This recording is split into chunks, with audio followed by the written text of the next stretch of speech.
চম্পা সমুদ্রের ধারে হাঁটতে হাঁটতে একটি চকচকে সাদা মুক্তা দেখতে পায়।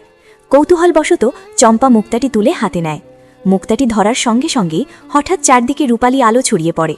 ঠিক তখনই মুক্তার ভেতর থেকে একটি সুন্দরী চাঁদের দেবী আবির্ভূত হয়।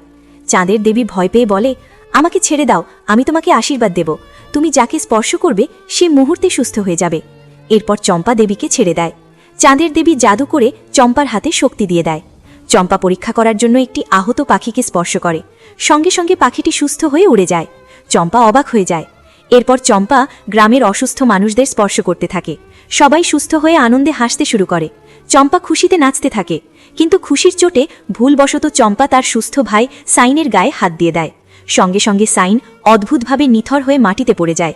চম্পা চিৎকার করে কান্নায় ভেঙে পড়ে। চম্পা দৌড়াতে দৌড়াতে সমুদ্রের ধারে চাঁদের দেবীর কাছে যায় এবং বলে তার ভাইকে ঠিক করে দিতে। দেবী বলে, তুমি শক্তিকে খেলনা বানিয়ে ফেলেছ, এটা তোমার শাস্তি। চম্পা ক্ষমা চায়। এরপর দেবী বলে, একটা সুযোগ আছে, সবাই যদি লাইক সাবস্ক্রাইব করে তাহলে তোমার ভাই আবার ঠিক হয়ে যাবে।